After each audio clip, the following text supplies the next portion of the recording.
we now know the details of Red Bull's breach of the cost cap, and we know what the penalty is. So I guess my first question is to you. Some have suggested that Red Bull Racing were cheating, and others that they merely made clerical errors. What's your view?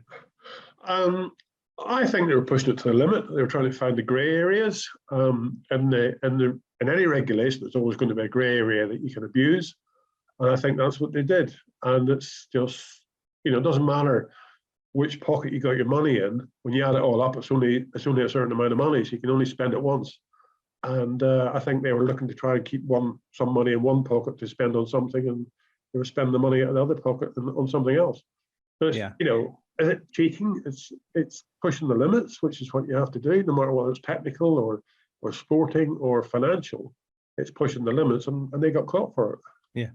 Were you surprised either that only one team did something wrong, or that actually any at all did? I'm surprised that only one team did anything wrong, and I would like to reserve judgment on that, because I think the financial regulations are probably even more complicated than the technical regulations.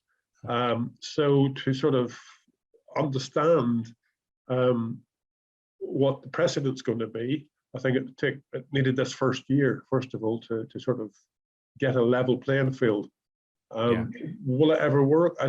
Personally, I don't think it'll ever work unless it encompasses everything that a team spends, as opposed to the selective bits and pieces through it, because that's just a nightmare, to be honest. And what about the penalties that have been applied? Christian Horner says they're draconian. Mattia Bonotto says they're not worth very much. Personally, I think that the fine is something it's a bit of a tricky thing, because obviously somebody's come up with 7 million somewhere. That's just a number in space. Now, should it be a multiple of the breach? Should it be something that's a fact, it's concrete? Like 10 times the breach, or the breach multiplied by the points you've scored, or something that actually gives a number in space rather than just inventing a figure.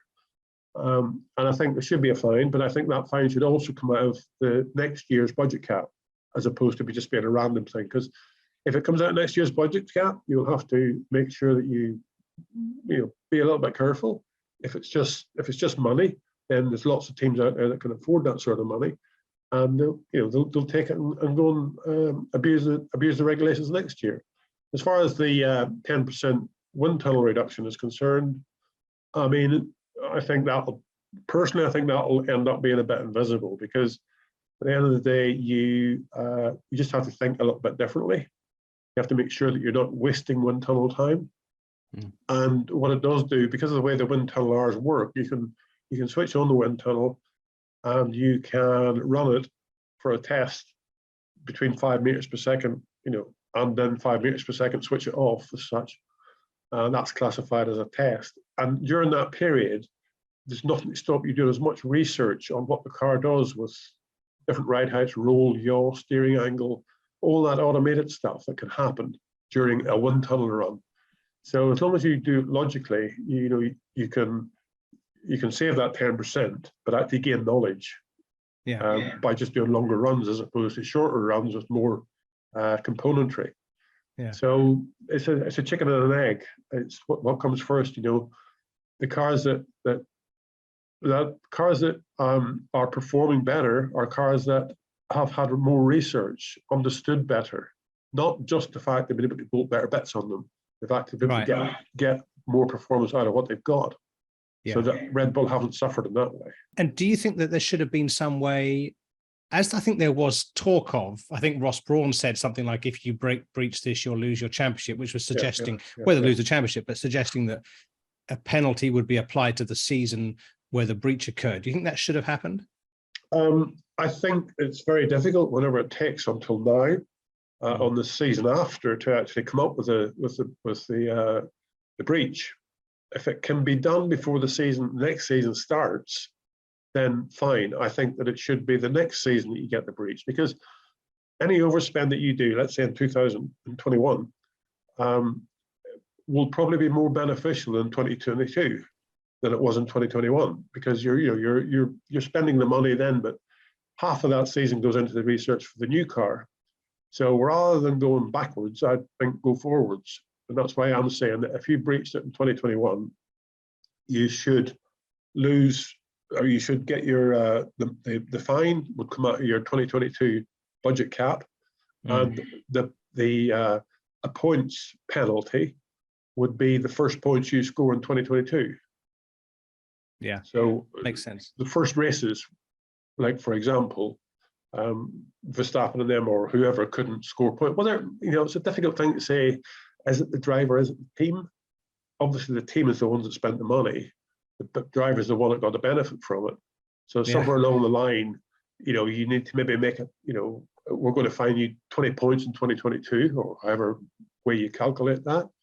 And so that means maybe for the first 20 points, you only get half points or something. So it still entices you to go to the race and to race competitively.